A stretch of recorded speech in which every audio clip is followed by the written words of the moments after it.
Olá pessoal, voltamos aqui, né, para a terceira parte, tá, da nossa discussão, terceira e última, né, discussão, apresentação, na verdade, né, de tópicos relacionados à ligação covalente. Então, começando o encerramento, né, da discussão sobre ligações, tudo que engloba, né, ligação covalente. Nós vamos discutir um pouco uma coisa que nós já discutimos, né, quando a gente discutimos sobre a eletronegatividade, e eu cheguei a citar, né, que quando tem então elementos diferentes, né, fazendo uma ligação covalente, cada um vai interagir com o par de elétrons que está sendo compartilhado com uma intensidade diferente, e aí, sendo que aquele que interage mais com esse par de elétrons vai adquirir uma carga parcial negativa, e o que interage menos vai adquirir uma carga parcial positiva, como está representado aqui na figura, né? Eu até falei para vocês, né? A gente representa uma seta, essa seta dá o sentido do momento dipolar dessa ligação química, lembrando que o momento dipolar é como se fosse o movimento daquelas cargas, né? Para onde que aquelas cargas estão tendendo a ir, e aí isso me fala então de qual lado que eu tenho ali uma carga parcial positiva e qual que eu tenho uma carga parcial negativa, sendo que a seta sempre vai apontar para o meu elemento mais eletronegativo, por isso ele vai ficar com uma carga negativa, parcial negativa. E o outro elemento, então, né, tem então o sinal de mais que na extremidade da seta, fica com a carga parcial positiva. Repare também, que eu também falei isso lá atrás, quando isso acontece, quando eu tenho então dois elementos diferentes fazendo uma ligação covalente, né, compartilhando um par de elétrons, isso gera um caráter iônico da minha ligação. Tá? Nós ainda vamos estudar o que é uma ligação iônica, mas nós já vimos o que são íons. Né? Íons é quando eu tenho elementos com cargas. Na ligação covalente eu não tenho íons, mas eu tenho elementos, eu posso ter elementos com cargas parciais. Então repare que a formação dessas cargas parciais, nós podemos dizer que é como se fosse um caráter iônico dessa minha ligação covalente, tá? Que é a formação dessas cargas, que inclusive aumenta a energia dessa ligação, né? Porque agora esses dois elementos, além de esses dois átomos, né? Além de estar presos devido ao par de elétrons que está sendo compartilhado, ou mais do que de um par de elétrons, né? Devido aos elétrons que estão sendo compartilhados, eles também estão presos devido a uma diferença eletrostática que eu tenho ali, né, entre esses dois polos que foram formados, tá? Gerando então a polaridade, né, da minha ligação química. Aqui tem outro exemplo, então mais um exemplo. Então, quando eu tenho átomos iguais, eu tenho uma ligação apolar, e quando eu tenho átomos diferentes, então eu vou ter uma ligação polar, sendo que aquele mais eletronegativo fica com carga negativa e o menos eletronegativo vai ficar com carga positiva.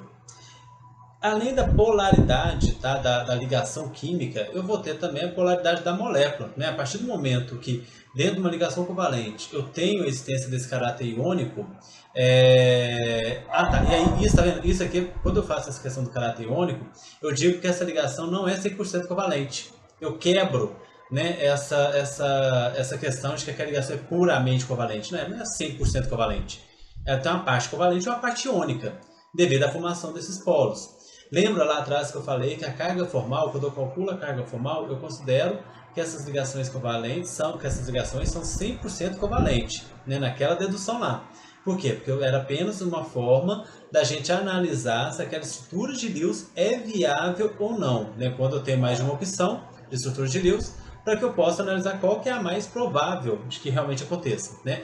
Lembrando que a gente só sabe a estrutura real de uma molécula a partir de dados, né? A partir nós temos equipamentos que conseguem nos dar mais informações realmente quem está ligado com quem. Então, a partir desses dados espectroscópicos, eu consigo, né, dizer a formação real da minha molécula.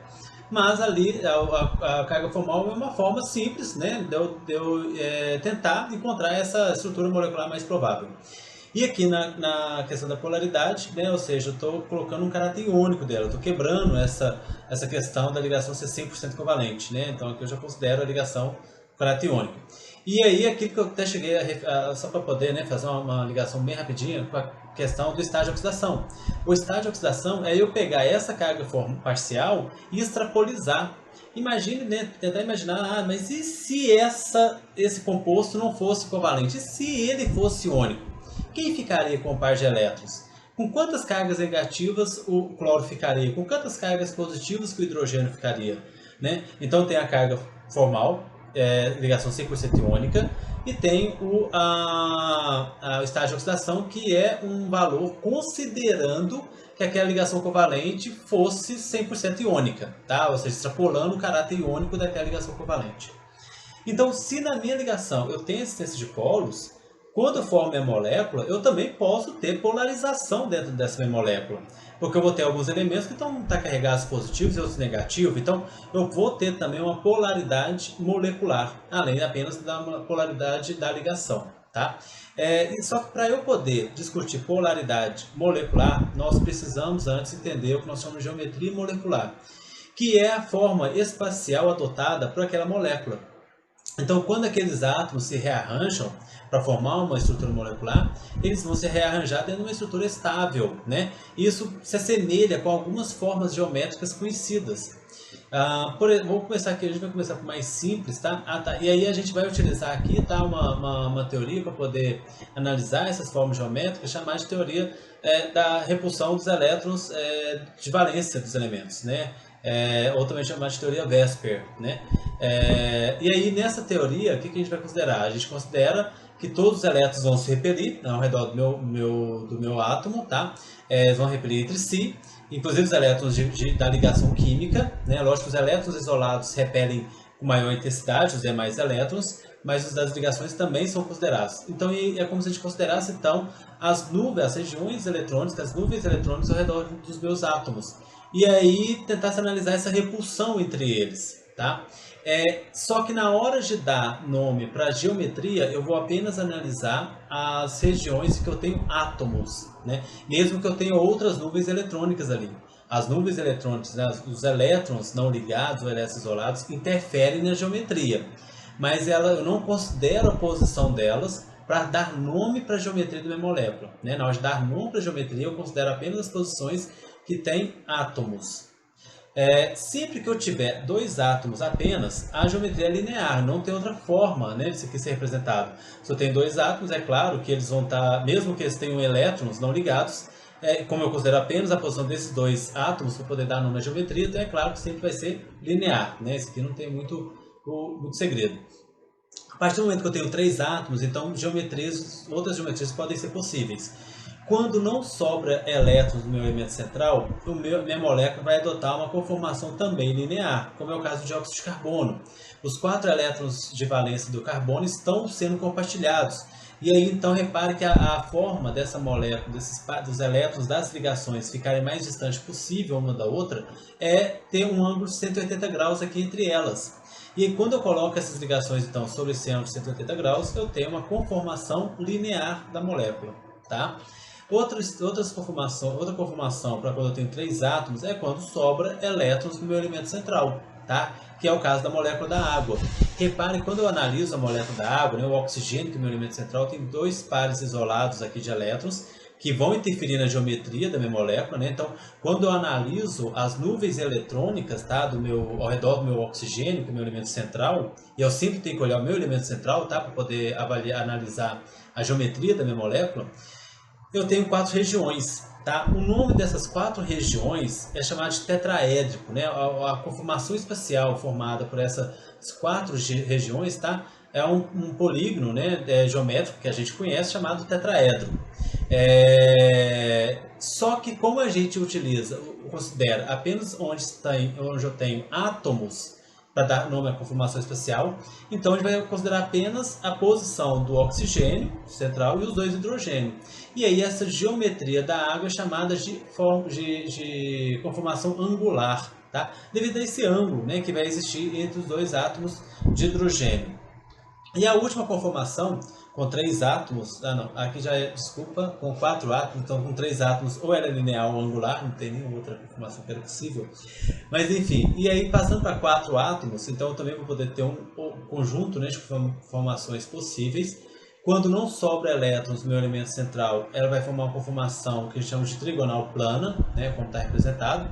Repare que eu vou ter 3 regiões com elétrons, tá? E aí a forma mais estável dessas 3 regiões ficarem equidistante é formando um triângulo, né? Então eu tenho ali o boro, por exemplo, no meu elemento central no meio, e cada vértice desse triângulo um átomo ligado a ele, né? No caso ali o flúor, tá? E essa geometria é chamada de trigonal plana, ou trigonal planar.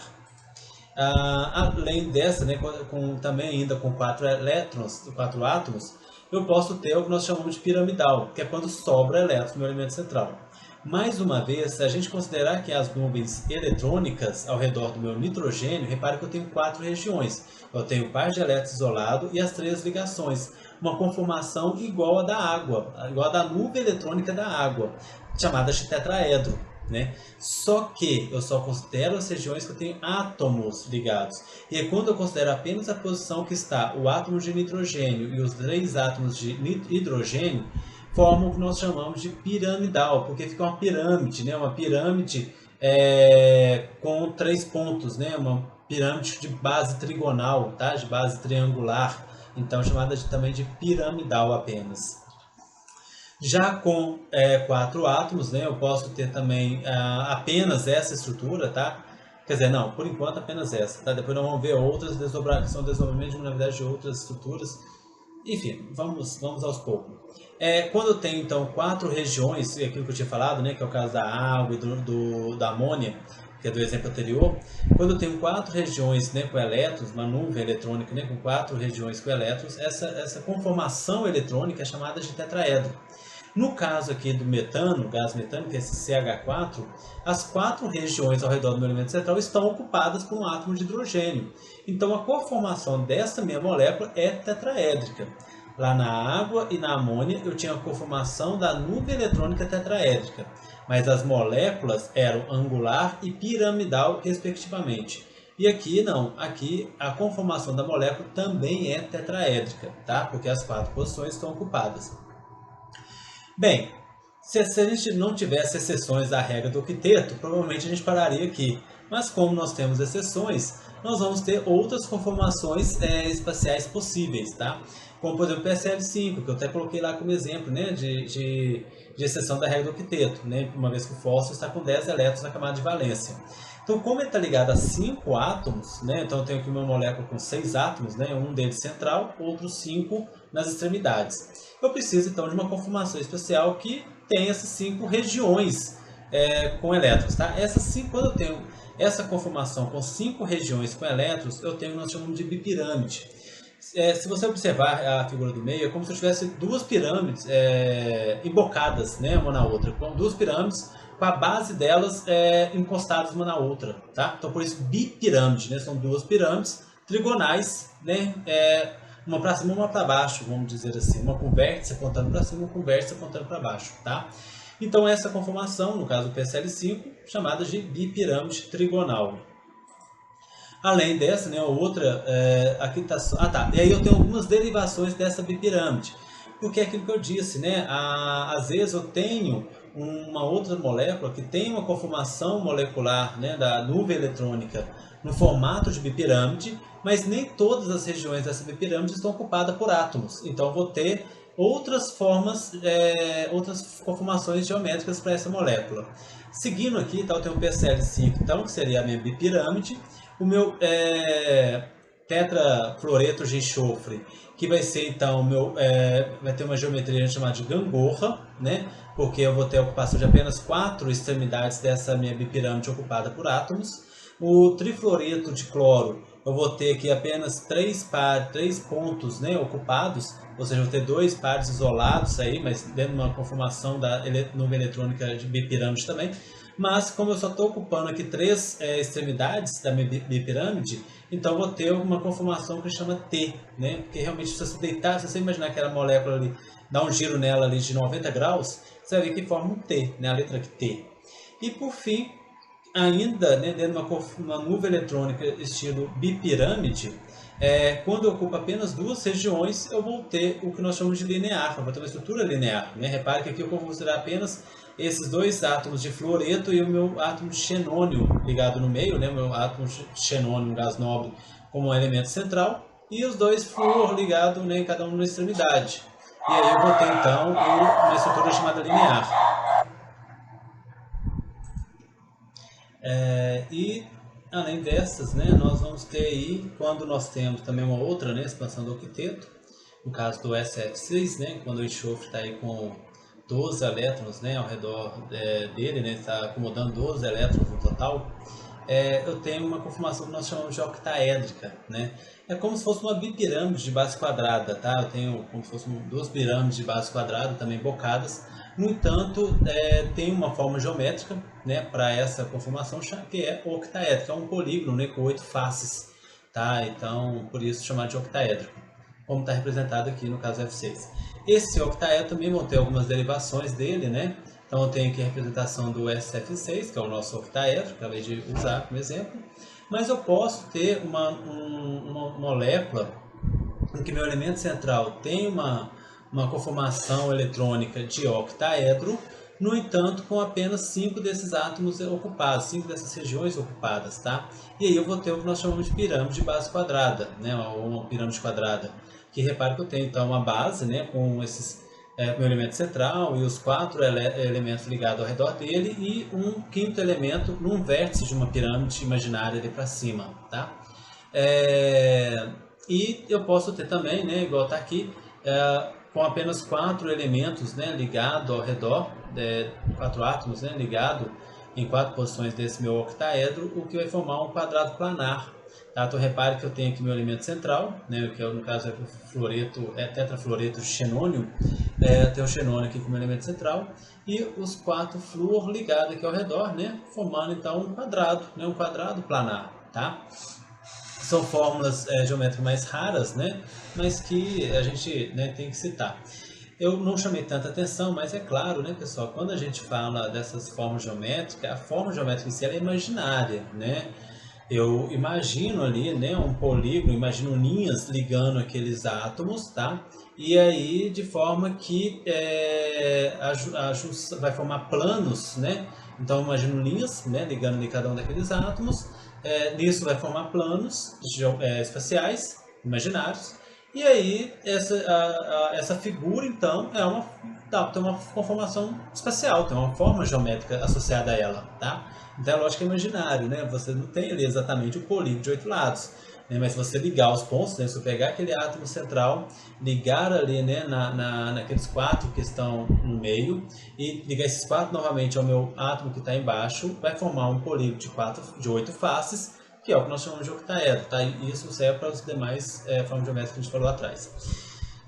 Com isso, sabendo agora então essas fórmulas geométricas, é possível, né, a gente analisar a polaridade da minha molécula. A partir do momento então que as ligações químicas são polares, se eu tiver um vetor resultante, né, desses momentos de polo positivo, né, sobrando, vamos dizer assim, né, aqui nessa estrutura, eu vou ter o que nós chamamos de molécula polar. Se eu não tiver um vetor resultante, eu tenho o que nós chamamos de molécula apolar, né? Repare então, lá naquela primeira, lá no tetraedro, tá? no tetracloreto de carbono, repare que eu tenho então o carbono como elemento central, os 4 cloros, cada um num vértice desse nosso tetraedro.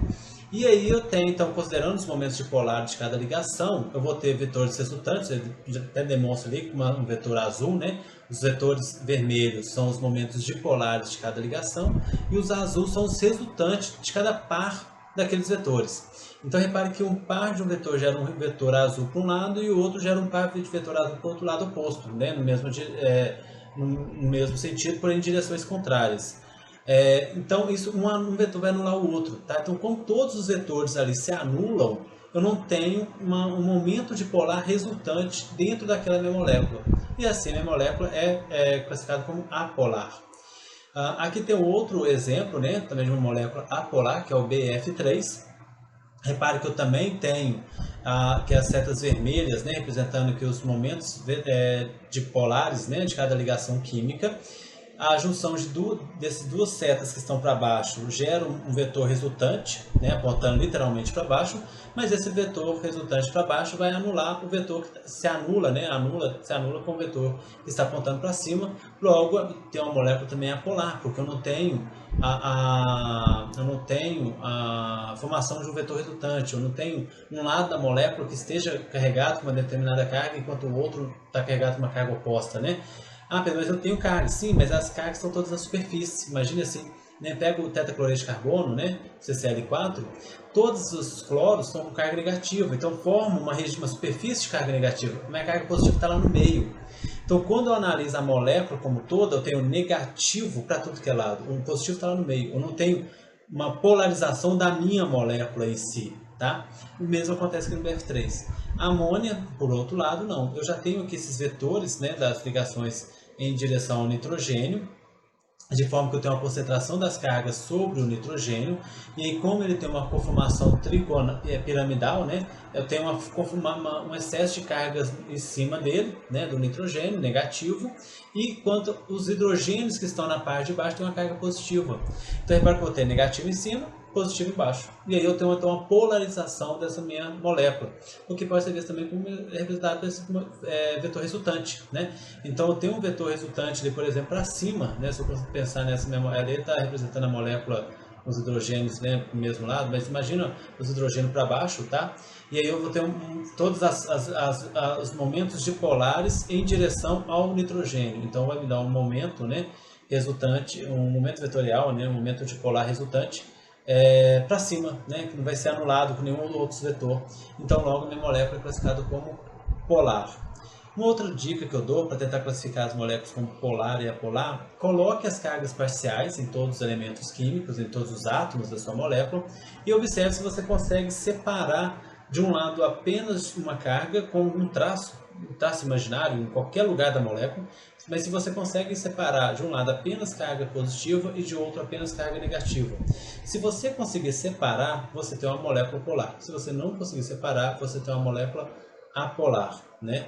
E aí a gente encerra, pessoal, o conteúdo de ligações covalentes, tá?